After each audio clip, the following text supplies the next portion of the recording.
like to invite Mr. Sia Hlongwane to do a few words of welcome and opening for us. You can use this one. Afternoon, everyone. Afternoon, MEC, Lebogang, Maile, and greetings to the ambassadors that are here with us, ambassador from China, and the ambassador from Colombia, MEC Faith, the councillors. I greet you and welcome you to Cornhill. This kickstart the event of the Human Rights Festival, an event that combines about 100 social justice, and an event that basically we started about 6 years ago, and it brings upon about 6,000 of activists. We're kickstarting this event with the lecture on Mama Winnie, Madikizela-Mandela. That is part of the activities that we will be doing in this event, and our Honorable MEC will assist, or will be delivering that public lecture. My job is essentially to open this sitting and welcome everyone. So please feel welcomed, and we can begin. Thank you. Thank you very much, Mr. Hlongwane. I would like to call now MEC Faith Mazibuko to also give us an overview of the purpose of the celebration.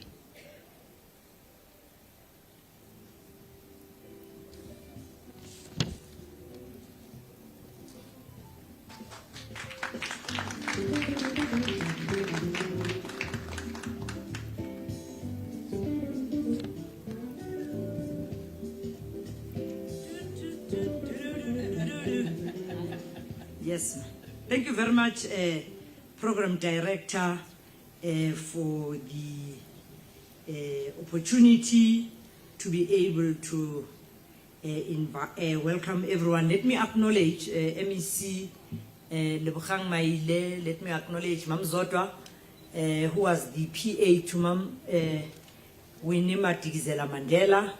Let me acknowledge all the ambassadors and all the important people that are here with us this afternoon, all protocols observed. We're on the eve of Human Rights Day, and I'm sure we all remember what this day symbolizes.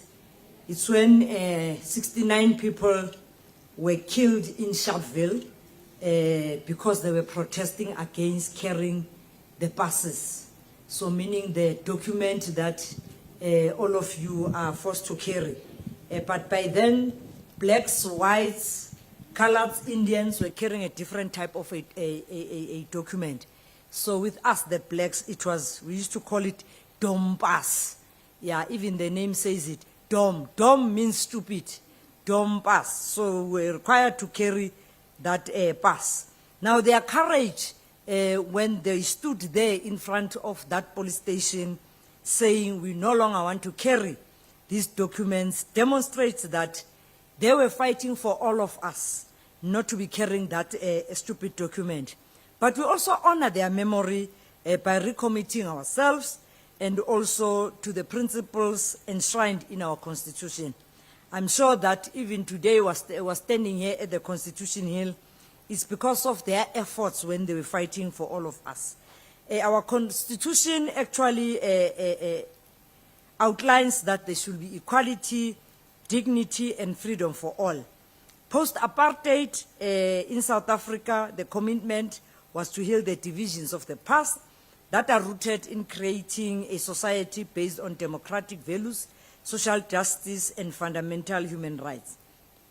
But what is important, why today we are gathered here, is to celebrate the legacy of Mama Winnie Madikizela-Mandela, who unfortunately passed away on the 2nd of April, and meaning a week to go, and then we'll be remembering her. And Winnie was one person who fought for all of us. And as she was fighting for all of us, she was not afraid to say anything. We are liberated today because she stood firm and said, we shall liberate this country with a box of matches. So in other words, we'll make petrol bombs for ourselves in order to fight and ensure that we get this justice. So hopefully today's lecture will actually unpack most of the good work that she actually did during her time. In conclusion, Program Director, just yesterday, in fact, those of you who are able to go to the Market Theatre, the Barney Simons theatre room, there's currently a show that is on in honor of women who waited for their husband. So Winnie was one of those who waited for her husband who was in Robben Island for more than 27 years. So the name of that show is called Tina Makosigazi Alindile Alinde Abayen Bab. And it's women who actually tell their stories, how to wait for their husband. But what is exciting is that Winnie element comes in and she elaborates how it felt like not to have a husband for 27 years, raising your children alone, and being vilified even by the justice system, being vilified even by your own comrades who actually ended up distancing themselves from her because of that issue of Stompy SCP. So that show, those of you who are able to go and watch it, I think it flights every day, 7 o'clock. There is a 3 o'clock and a 7 o'clock slot. If you go and watch there, you will see that in her closing remarks, she says, I am not sorry. That's what she said at the TRC. I am, open quotes, I am not sorry. I will never be sorry. I will do everything I did again. If I had to, I'll do everything. Close quote. Thank you very much, Program Director, for allowing us to welcome everyone. Take off your shoes, relax, you can take off your jacket. It's safer here, there are no criminals. Thank you, Nyabong.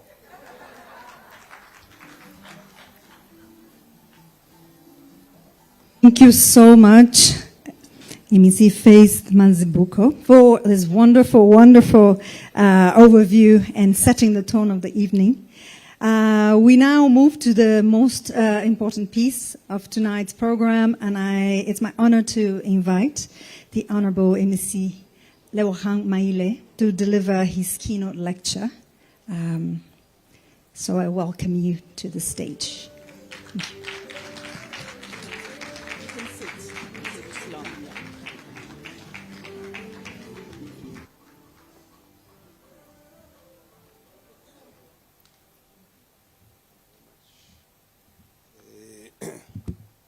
Thank you very much. I was saying to the chair of Cornhill that this place is a bit dark. I don't know why. Because this place used to be a prison. So, acting CEO, I don't know why this is dark. And we've got a long list of guests that are here today. So if we don't acknowledge you, it's not because you are not important, but we also have visitors, as MEC Mazibuko was saying, from all over the world who are with us here today. So let me start by thanking you, Program Director, for agreeing to conduct the affairs and to also reflect on the lecture. We also thank you, MEC Mazibuko, for agreeing to join us today.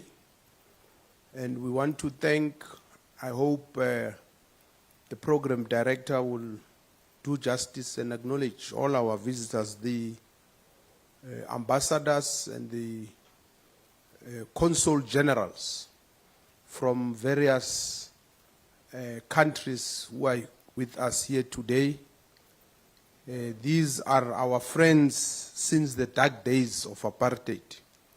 And they know the role that Mama has played, and that's why they are with us today. We welcome all of you, and I hope Program Director, you'll be able to acknowledge all of them by their country. But we also like to welcome Nomzamo. We know the role that we have played in Mama's life. You have taken care of her in difficult times, and for that we appreciate. The family members, so only one who are here from the Madikizela side. We want to acknowledge the acting HOD of Economic Development, acknowledge the board members led by the chair of the group, GGDA, and the chair of the Cornhill. We also like to acknowledge the CEOs who are here from our entities and acknowledge all the stakeholders who are here. It is an honor to stand before you this afternoon on this auspicious occasion of the launch of Gagaza, paying an undefined exhibition curated by one of the most iconic fashion artists of our time, Gift Khosi Erile. This afternoon we gather here in memory and celebration of a great revolutionary, Mama Winnie Nomzamo Madikizela-Mandela, whose life and legacy has inspired generations of African men and women alike to actively participate in the imagining and fashioning of a higher civilization. Before I delve into this legacy, I want to reflect briefly on the venue in which we are gathered. For like Mama Winnie's life, it is an important part of our collective memory. The year 1910, when the women's jail was built, is an important year in our country's history. It was on the 31st of May, 1910, that the Union of South Africa was created. This new nation, which united the British colonies of Natal, Cape, Transvaal, and the Free State, was a self-governing dominion with the British Empire.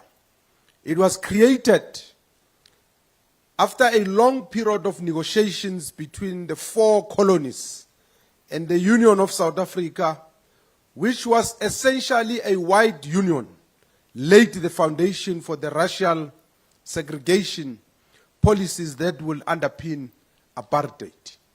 And while the Statute of Westminster will only be approved in 1931, codifying the relationship between the United Kingdom and the Dominions, there is no question that it was in 1910 that black people in our country became subjects of the empire. The establishment of the Union of South Africa set parameters for the horrors that will define black life, including the building of the women's jail that we are gathered in this afternoon. While the prison initially housed common law prisoners across the racial divide, it did not take long for it to become a site for the imprisonment and brutalization of black women.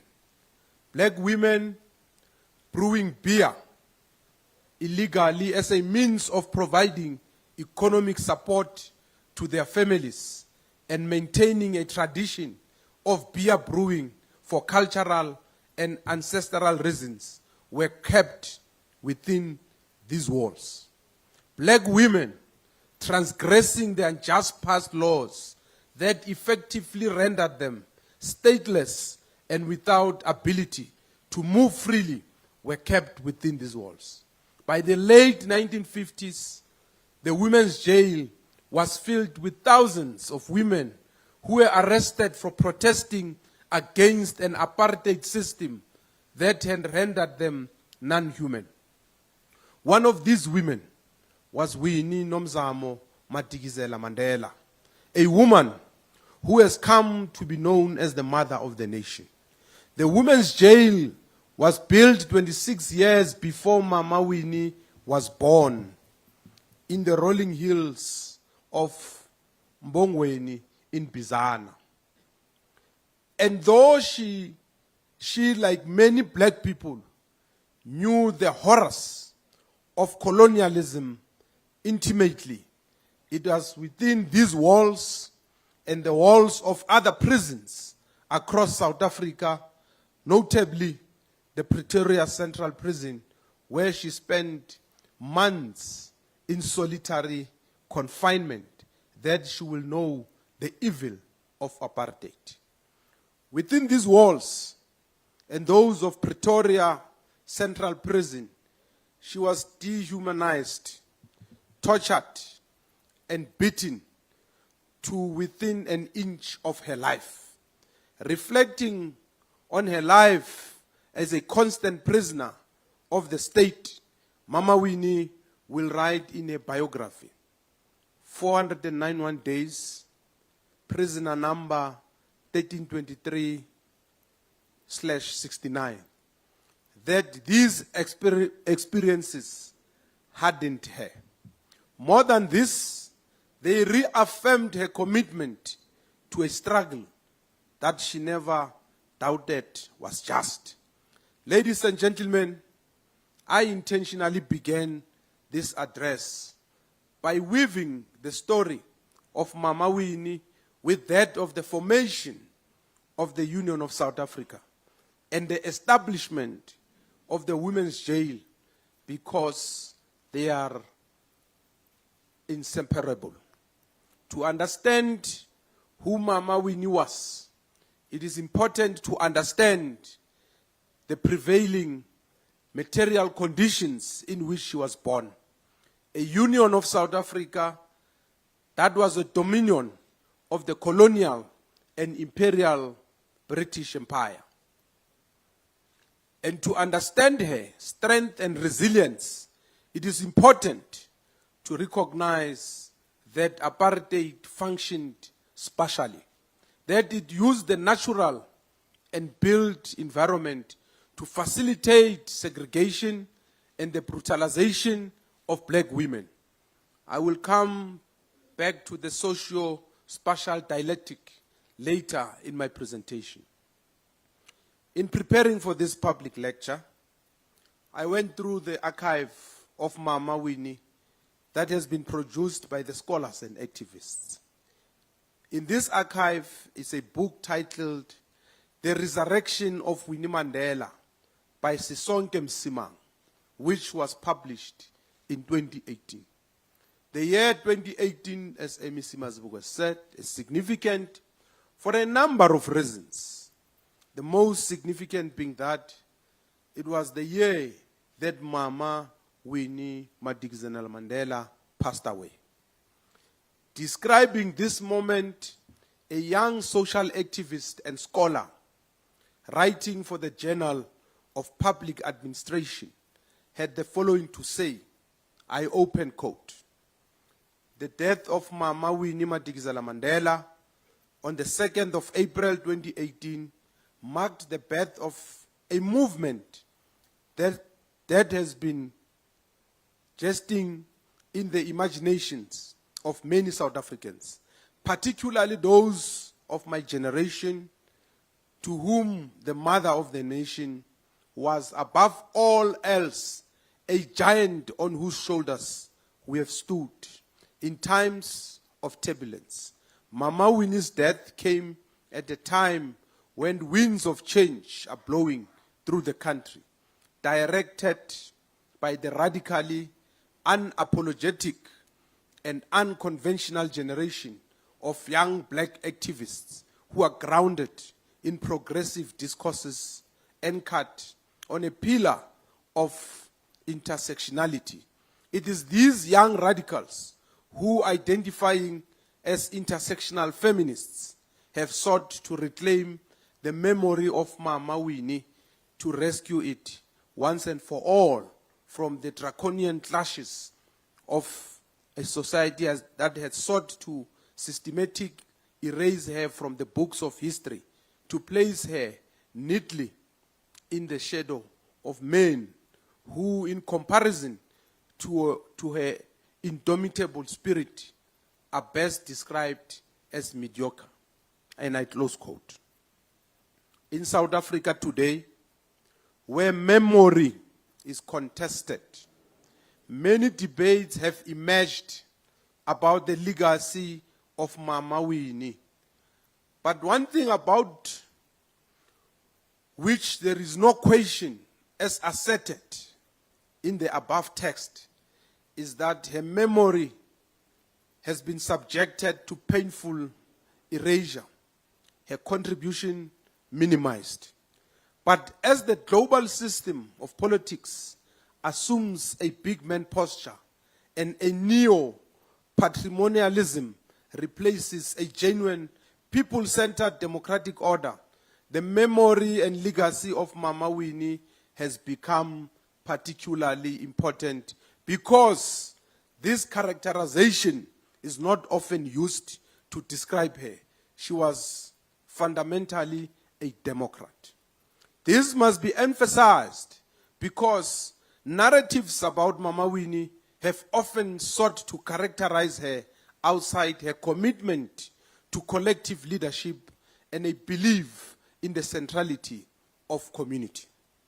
In her incisive book, Sisonke reflects on how, when Umkhonto weSizwe, the armed wing of the African National Congress, of which Mama Winnie was a clandestine member, was largely ineffective as a fighting force, she became a one-woman resistance army.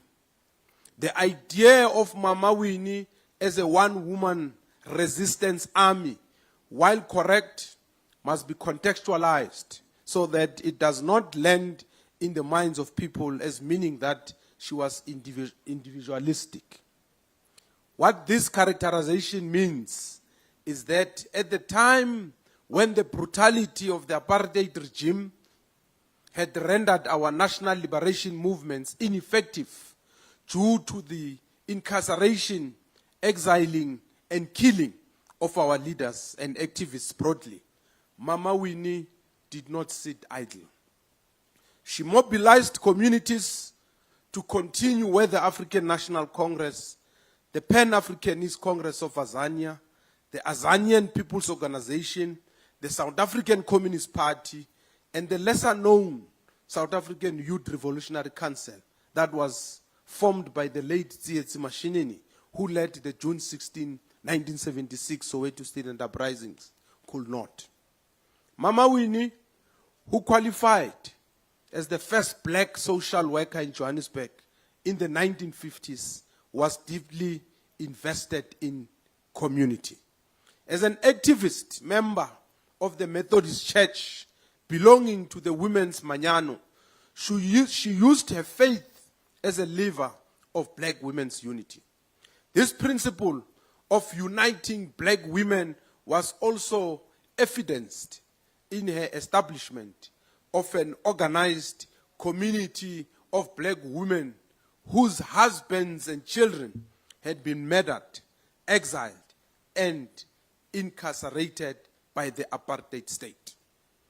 For the women of Soweto, who were isolated in a township where police and military vents had a permanent presence, this became a refuge, a safe space where they could grieve, remember, and fight for their loved ones. Mama Winnie also found and strengthened communities in the arts. Many might not know that she was a patron of the arts and an avid singer herself. Her appointment as the Deputy Minister of Arts and Culture at the dawn of democracy in South Africa was a logical choice, expressing her connection with and commitment to the preservation and rebuilding of an arts and culture industry that had been a target of the apartheid regime. On a wintry night in 1977, the apartheid police broke down the door of Mama Winnie's Orlando home, bundling her and a young Zinzi into a truck, then driving them to Brantford, a small Afrikaner town in the Free State.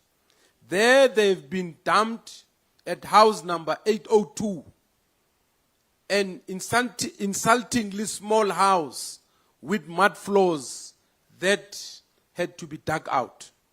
The aim was to isolate Mama Winnie, to erase her from the consciousness of black people who were energized by the June 16, 1976 uprisings.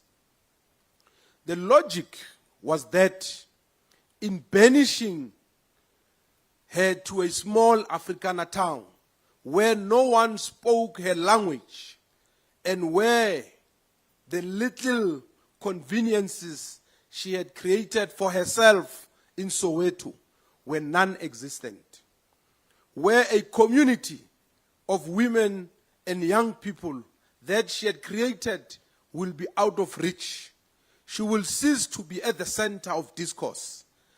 This was a gross miscalculation. In the true spirit of the one-woman resistance army that she was, Mama Winnie integrated into the Brantford community, becoming actively involved in assisting youth at risk, feeding the hungry, organizing reading cycles for young people, and helping community-based women organizations. There in Brantford, where she was supposed to disappear and die, Mama Winnie built a strong community that in many ways contributed to the struggle for liberation and the march to democracy. She understood a principle that ultimately underpinned our constitutional democracy, that the mark of progressive society is the strength and organization of its communities. When communities are organized, governments can be held to account. This is what she sought to do, for she was deeply committed to the struggle for the liberation of black people from the clutches of apartheid regime. And she did it while maintaining her dignity in the face of dehumanization and de-civilization at the hands of apartheid regime. Program director, I said earlier on that I will come back to the issue of the socio-spatial dialectic.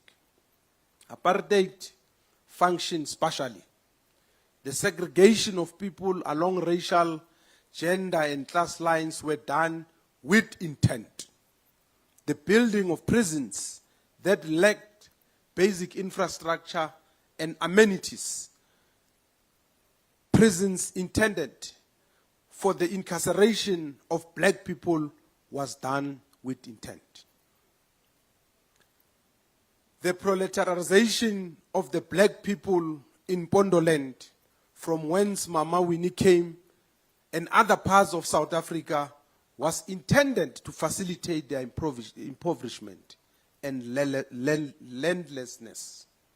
She was born of these people who had fought for decades against the annexure of their land. When we understand this, we can then begin to understand the socio-spatial dialectics, which conceptualizes the complex interrelationship between social and spatial structures, whereby the spatialities produced by societal processes themselves have causal influence over these processes. This dialectic defines Mama Winnie and serves as an important foundation on which to build the memory of her life and legacy. To remember Mama Winnie without remembering the spatial and political context of her life is an injustice, one that must cease to define how she is written and spoken about. I wish to conclude my presentation by reflecting on how patriarchy has sought to have Mama Winnie remembered. A few years ago, during the public hearings into the renaming of William Nicol Drive into Winnie Mandela Drive, a struggle that was hard fought and ultimately won.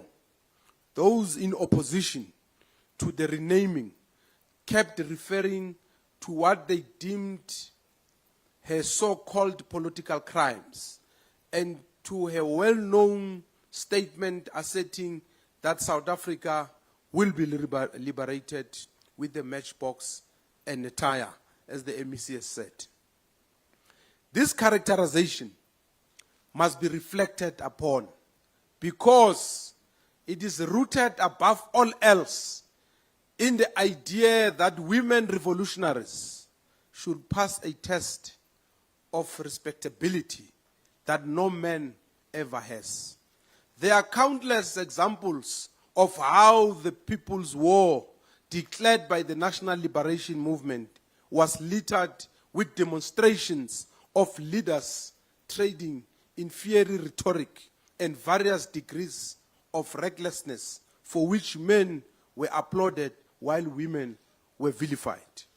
Great leaders such as Gwala, affectionately and heroically referred to as the Lion of the Midlands, was supposedly implicated in so-called political crimes that did not diminish him in the same way Mama Winnie did, despite the fact that she was operating within the conventions of the ANC at the time.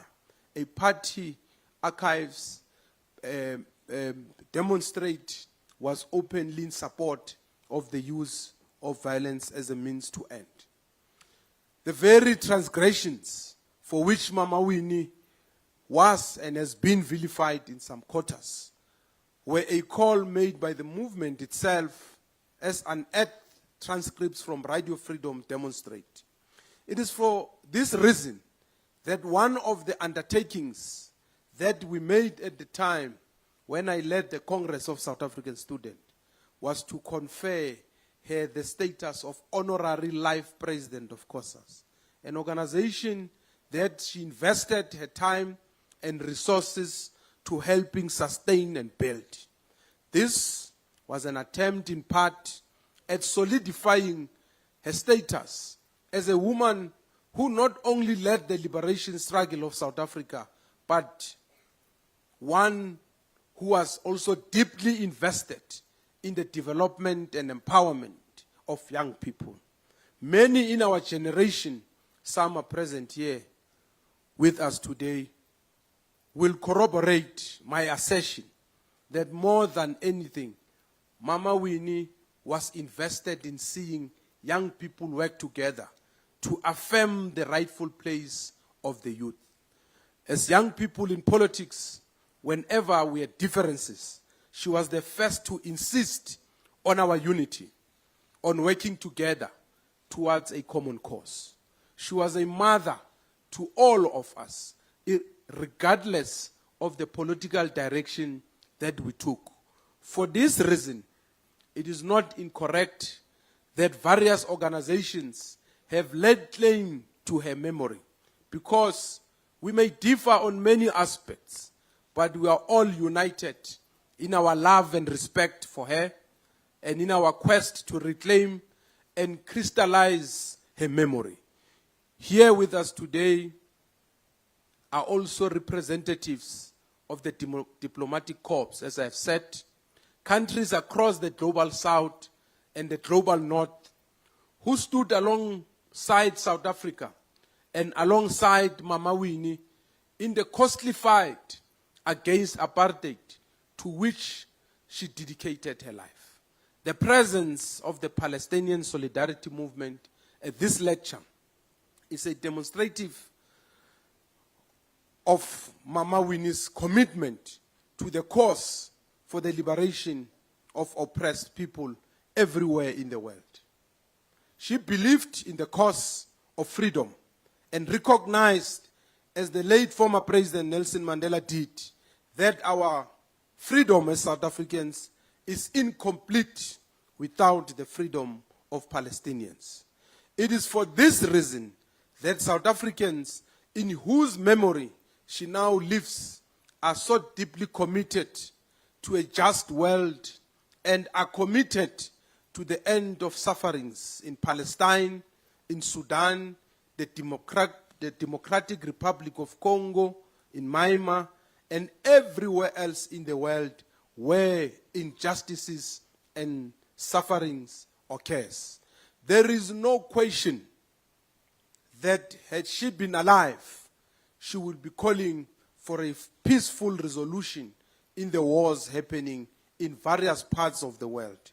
For she knew too well the cost of war and its impact on women, children, and men. It is in her memory that we must insist on being part of the solution and being a voice that shouts for world peace. Ladies and gentlemen, how we remember the life and legacy of Mama Winnie matters. It is a question not only of honoring our history, but of challenging unjust power. It was Milan Kundera who, in the Book of Laughter and Forgetting, stated that, and I open quote, "The struggle of men against power is the struggle of memory against forgetting," close quote. With the launch of this powerful exhibition, may we never forget Mama Winnie, a one-woman resistance army, a sister in Christ, a community builder who lived in Soweto among her people until the very end, a true revolutionary who was guided by great feelings of love, and above all else, the mother of the nation. Thank you very much.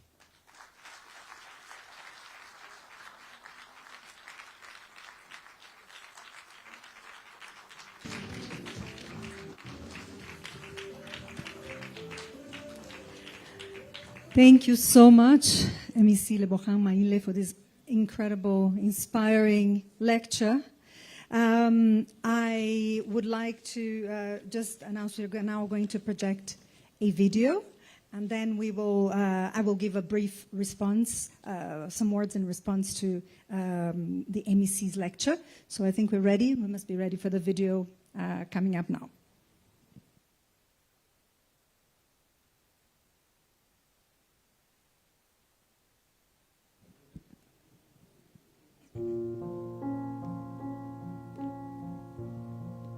I mean, it's hugely significant that we can stand here and we can say we've come 30 years later into our democracy, which we just recently celebrated. And we know the strides that were made by all the women who walked and lived and spent a lot of time here away from their families, their husbands, their children, etc. And their contribution is not lost on us at all, you know. We are the women that we are today because of them. We have the opportunities that we have because of them. We can do the things that we can do, live in the areas we can live in. Our kids go to whatever schools we want them to go to because of these women who have walked the path in this particular space. So it is sacred, and it is a really important part of our history. And I don't think enough is done to celebrate the women in our country. So I always think it's important that we remember that it was off the backs of the women that this country was actually liberated. We don't divorce ourselves from the men's contribution, but we know that had it not been for the women, this country would not have been where it is today. Absolutely. It's just shocking to me. It saddened me that my grandmother had to carry my mom to such a difficult place, and such a horrible place. And your first pregnancy, it just must have been an awful, awful period for her. And for her to still be so defiant and still believe in the fight for justice, even during that period with all the other women, is very, very profound for me. So being here for me is sacred, but also just kind of just taps into like the pain that my grandmother went through here, and the pain that lots of women went through here for us to be here today. Yeah, I mean, we always remember my grandmother around when there's a new member of the family, because it was such a big thing for her whenever there was a new addition. I mean, my grandmother was one who named all our children. In our family, all our names start with a Z. So from like Zenani to Zinzi down to the littlest one now is Zenande. And we've carried on that tradition. You know, my grandmother was all about traditions, and she taught us so many traditions, and she gave us our traditions that we still carry on beyond her life now. And I think that's what's given us a grounding as well, because she was so deeply entrenched and enriched by her traditional side of her and who she was, you know. And I think we should be able to also express our views, and we must listen to each other's views and appreciate each other's views. And it's okay for you to have a different view to me, you know, and we can coexist. I think it's us being able to coexist just in peace and harmony, and not all this strife and, you know, you're wrong, I'm right. And our grandparents didn't teach us that. We didn't grow up as a family like that. Everybody was able to have a viewpoint. Everybody's viewpoint was respected, whether it was popular or not. We were allowed to feel and share and say whatever we wanted to say. Even if we were anti the establishment, it was fine, you know, because they taught us to be free thinkers. That's what we were taught to be, to think however I want to think, however Zazu wants to think. And I take that everywhere I go. And I think young people can do the same and understand that it's okay to stand out. The reason why Winnie and Nelson are who they are is because they went against the status quo. Yeah. But they lived their principles and their integrity to the end. And that makes them unique. They didn't go with the flow. They didn't go with the crowd. They were anti-crowd, you know. So I think it's okay to embrace that. The kids these days don't even know half of our history. They just they're not interested. Or if they are, they just don't question. They don't come to places like this. So places like this for me are very critical in preserving my grandmother's legacy and the women's legacy of this country. This place is very, very important, and hence she brought us here herself. It was important for her to bring us here herself, her grandchildren, so we could experience this place through her. So yeah, if you talk about young kids, I just hope that lots of schools come here all over the country, all over the world. You know, they should come to places like this, because this is the way we can never go back and repeat history. I mean, I think we have to take some responsibility about the fact that I think we've failed our youth to an extent in terms of not ensuring that the history is taught to them in a way in which is palatable as well. I mean, our history is very hard and it's very harsh, and it's a very dark history. But if you travel the world and you go and you see monuments all over the world, they're able to translate what happened, what was so painful, into something a little bit beautiful. So I think it makes it a little bit more palatable for younger audiences even to engage with history. I think we're not doing enough to be able to allow the younger generation to engage in our history in a way that doesn't make it seem so hard and so harsh. But I think we can translate stories, and we can tell stories in a way in which they can be palatable and a little bit softer for young people to consume them. Young people don't want to consume things that are harsh and hard either. You know, as an adult, I can do it, but as a kid, it's different. So I think we're missing an opportunity to be able to redefine how we're telling history in a way in which it can draw young people in, as opposed to keeping them away. I think we need to pull them in. I hope that my children and my children's children can be proud of and can want to be a part of for generations to come, and that will make this country better than what it was before.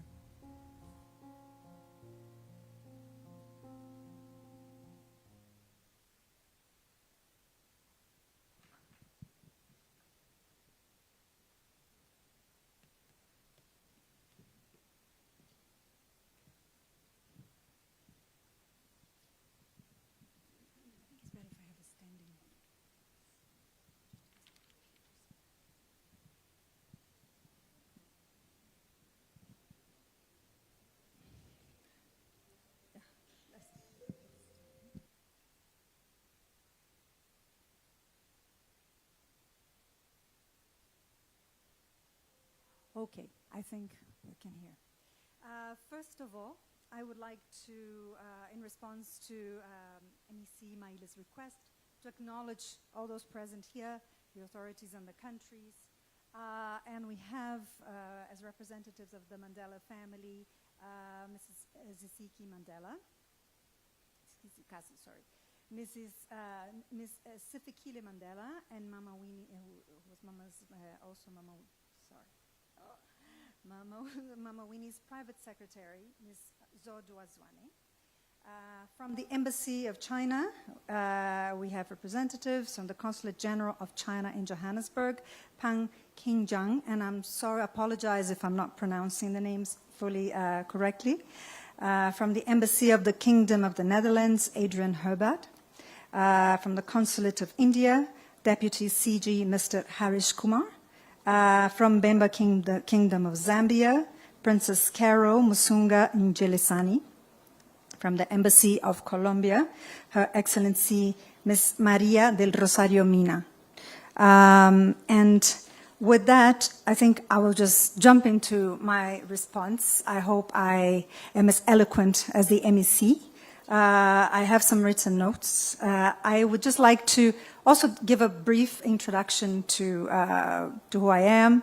My name is Jejeleme Joseph. I came to South Africa 21 years ago from Brazil.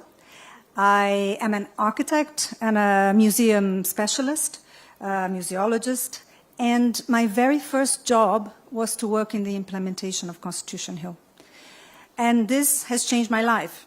And I hear the MEC and I see the video and I remember of my days here, and I think this experience and the experience of being in South Africa and understanding how heritage was being used as this tool for transformation, for social justice, changed me forever. It made me a memory and heritage activist. And I think that's from that perspective that I would like to respond. We know that, as MEC Maile said, we have lots of work in terms of ensuring that Mama Winnie's legacy lives on. She was persecuted for, not for a crime, but for her ideas and her commitment to a movement that threatened the apartheid regime. And her experiences were not isolated acts of repression, but a part of a broader pattern of silencing voices that fought against systemic injustice, not only in South Africa, but globally. I believe that it's essential, in touching some points of MEC's speech, that when we talk about remembering her and relating the importance of her legacy to the importance of heritage sites like this, and I think that they are inseparable, because the value of heritage is linked to the history and the people that passed through it and the values that were forged in these spaces as social spaces. We must continue always challenging dominant historical narratives that often try to erase or distort resistance movements. We must ensure that we are using museums and heritage sites for healing and truth-telling by honoring the memory of all these people, Mama Winnie Mandela and so many others. And also in preventing, again, historical erasure, denialism, and revisionism, which is really a growing movement around the world, threatening to undermine struggles for social justice and democracy. So, as I said, I come from Brazil, and being here was a very transformative experience. And I want to talk a little bit about South Africa's importance in this work of heritage. In Brazil, Brazil has taken so much longer than South Africa to grapple with its own traumas, with the history of dictatorship, and not to today has dealt adequately with how it connects to its further backstories of colonialism and everything that we see as a continuum in history, and that are so present. And Mama Winnie was very intentional about making it clear, like the movement for freedom in South Africa. So South Africa has been leading the way in terms of memory activism and ensuring that these struggles of the past are neither erased nor forgotten.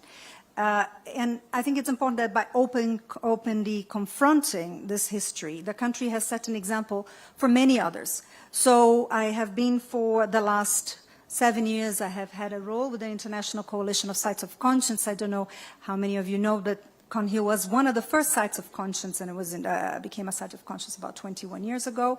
And it's a movement of heritage and memory sites that connect past injustices to the struggle for democracy and for more just futures. South Africa has been exemplary to many of these sites that are now nearly 400 around the world. I cannot remember how many times Constitution Hill and so many other initiatives like the District 6 Museum, Apartheid Museum. There's so many other initiatives that have been mentioned and are connected to the movement of sites of conscience as examples on how heritage can serve as a tool for us to foster and promote social justice through truth-telling.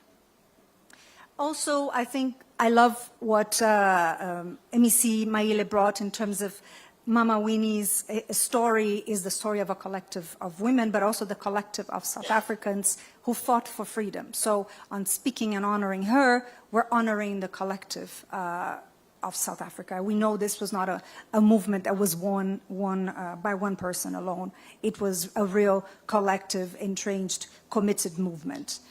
And I think it's also very important to remember that she allowed the memory and legacy of Mama Winnie Mandela, when we look at it overseas, the fact that people that were so public came out and spoke about the gendered repression they suffered, the specific ways in which they were targeted around the world, allowed other women around the world in other countries to also speak out about their experiences. And so much so to get to a point that today there are many countries throughout, various countries in Africa, Latin America, and the Caribbean that I am aware of that have included a specific lens on gender repression as something they need to, a specific trauma that needs to be addressed through transitional justice processes, memory, truth, and so forth.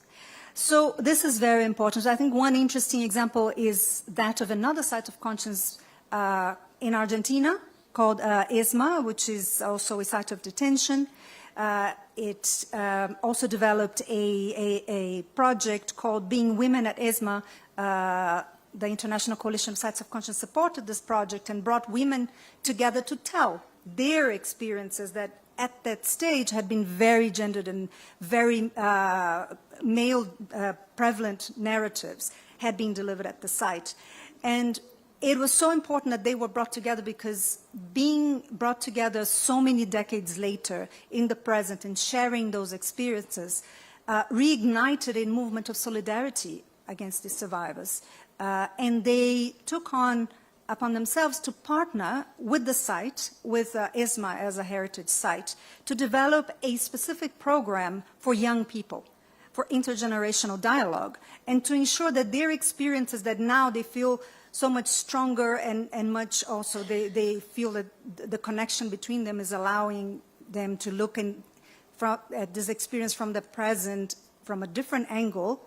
How can non-recurrence be discussed with younger generations, and how these values can pass on and democracy can be defended? And I think this is a stellar example and something that relates to what happens here at the women's jail, and not only to what's done, but to the potential that the site has and that sites like Constitution Hill have in terms of fostering these conversations.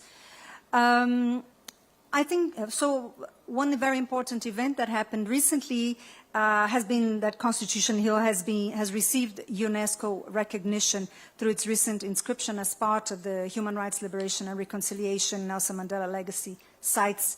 It's a serial property inscribed as a World Heritage Site by UNESCO. It was inscribed in the list in 2024. Under a criteria called Sites of Recent Conflict and Other Negative and Divisive Memories. The first site to be inscribed was inscribed in 2023. It was ESMA itself in Argentina, the same site that I was mentioning. And then Constitution Hill and the serial properties came right after. And I think it is so important from a few points of view. the inclusion of this criteria of sites of recent conflict and other negative and divisive memories was really frowned upon by global heritage practitioners connected to World Heritage Site, and it was not something that was easy to include as a criteria for recognition. South Africa played a key pivotal role in arguing for over the years that this criteria was discussed. And its legitimacy to do so was exactly how pioneer it has been in terms of applying and using the opportunities and the power of heritage as a cultural diplomacy tool, but also as a social justice tool. So this is a very important recognition, and I think it gives us an opportunity to know that, as if MEC Maile was saying, Mama Winnie's memory has been contested, but it has left us an undeniable and unequivocal message that her sacrifice for social justice was larger than everything, and that it must live in all of us. And I think, you know, this allows Constitution Hill to also push the boundaries and all other heritage sites in South Africa from this position, this important position in the global arena, to do this job not only in the country but beyond, to push the boundaries of these conversations.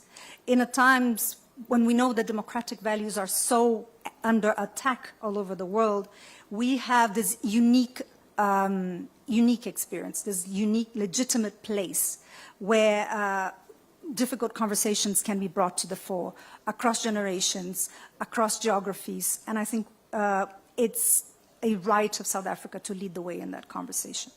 And then just to conclude, I think that all of us who are dealing with memory heritage or connected, work connected to that, must remember that memorialize is a verb, and it's action, and Mama Winnie Mandela was about action. So we must ensure that to remember her and to honor her, we preserve and amplify all voices of resistance. We ensure memory remains a space for activism, not just passive remembrance, and that we connect past injustices to ongoing struggles worldwide. And that's an ongoing task that we all need to embrace. So thank you so much, MEC. Thank you for mentioning Sisonke. She's a dear friend of mine whom I admire very much, so another very strong woman to mention in the new generation. And thank you to all of you. And I think with that, we conclude our program today. So thank you very much.